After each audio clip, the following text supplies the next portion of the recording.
दोस्तों, यह बात तो आप जरूर जानते होंगे कि लाल किला पर 15 अगस्त को भारत के प्रधानमंत्री के द्वारा झंडा फहराया जाता है।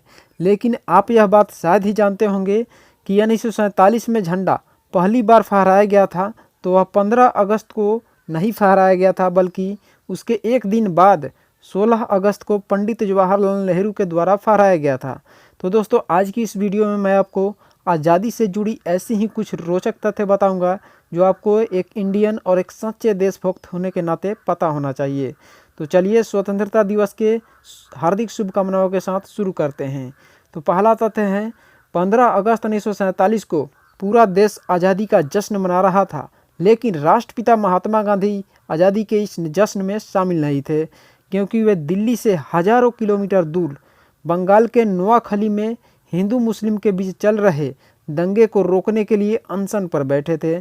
दूसरा तथ्य है, लॉर्ड माउंटबेटन भारत के आज़ादी के लिए 2 अहम शर्त रखे थे। पहला शर्त है, देश को आज़ादी तभी मिलेगी जब भारत का विभाजन होगा और दूसरा देश पाकिस्तान बनेगा। और दूसरा शर्त था, भारत के आज़ादी का दिन 15 अगस्त 1947 ही होगा। और तीसरा तथ्य देखते हैं, भारत अपना स्वतंत्रता दिवस प्रत्येक वर्ष 15 अगस्त को मनाता है, लेकिन पाकिस्तान 14 अगस्त को अपना स्वतंत्रता दिवस मनाता है। चौथा तथ्य है, पंडित जवाहरलाल नेहरू ने ऐतिहासिक भाषण ट्रूथ ट्रस्ट विथ डेस्टिनी 14 अगस्त 1947 को मध्य रात्रि 12 बजे दिए थे, जिसे महात्मा गांधी नहीं सुने थे क्योंकि वे 9 बजे ही सोने चले गए थे। अब देखिए दोस्तों, पांचवा तथ्य सुनकर आप चौंक जाएंगे कि भारत के आज़ादी के समय $1 1 रुपये के बराबर था, लेकिन वर्तमान समय में $1 लगभग 74 रुपये के बराबर हो गया है। छठा तथ्य है, आज़ादी के समय सोने का भाव 88 रुपया 62 पैसे प्रति 10 ग्राम के बराबर था। अब देखिए सातवां तथ्य देखते हैं, भारत और पाकिस्तान के बीच की सीमा रेखा को रेड क्लिफ रेखा कहा जाता है। लेकिन दोस्तों, क्या आप जानते हैं कि रेड क्लिफ लाइन का निर्धारण 15 अगस्त के बजाय 17 अगस्त 1947 को किया गया था। अब देखिए दोस्तों, आठवां तथ्य बहुत ही इम्पोर्टेंट है। आठवां तथ्य है दोस्तों, क्या आप जानते हैं कि 15 अगस्त के दिन भारत के अलावा 3 और देश भी है जिनका स्वतंत्रता दिवस मनाया जाता है। पहला देश है दक्षिण कोरिया, जो जापान से 15 अगस्त 1945 को आज़ाद हुआ था। दूसरा देश है बहरीन, जो ब्रिटेन से 15 अगस्त 1971 को आज़ाद हुआ था।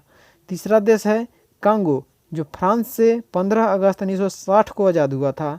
अब देखिए 9 नंबर का तथ्य है, 14 अगस्त को मध्य रात्रि 12 बजे भारत के पहले राष्ट्रपति राजेंद्र प्रसाद माउंटबेटन के पास गए और नेहरू जी को पीएम बनने के लिए निमंत्रण दिए। 10 नंबर का तथ्य है, भारत की आज़ादी 1948 में तय की गई थी, लेकिन उस समय दंगों और दबाव के चलते 1947 में ही देश को आज़ादी मिली। 11 नंबर का तथ्य है दोस्तों, क्या आप जानते हैं कि भारतीय तिरंगे झंडे में पहले चक्र के जगह पर चरखे के चिन्ह का प्रयोग होता था, और 22 जुलाई 1947 से तिरंगे में चरखे के स्थान पर चक्र का प्रयोग होता है। 12 नंबर का तथ्य है, भारतीय राष्ट्रीय झंडे का डिजाइन पिंगली वेंकैया ने तैयार किया था। 13 नंबर का तथ्य है, तिरंगे के लंबाई और चौड़ाई का अनुपात 3:2 है। और 14 नंबर का तथ्य है दोस्तों, क्या आपको पता है कि कांग्रेस 1929 से भारत की आज़ादी तक 26 जनवरी को स्वतंत्रता दिवस के रूप में मनाता था, क्योंकि 1929 में कांग्रेस अध्यक्ष पंडित जवाहरलाल नेहरू ने जब ब्रिटिश शासन से पूर्ण स्वराज की मांग की थी, उस समय 26 जनवरी को स्वतंत्रता दिवस के रूप में चुना गया था। तो दोस्तों, कौन सा फैक्ट्स आप पहली बार जाने हैं और कौन सा फैक्ट्स आपको अच्छा लगा है, कमेंट बॉक्स में ज़रूर बताइएगा। और अपने प्यारे भारत के लिए वीडियो को लाइक, शेयर और चैनल को सब्सक्राइब जरूर कीजिएगा। तो चलिए मिलते हैं नेक्स्ट वीडियो नेक्स्ट टॉपिक के साथ। जय हिंद, जय भारत।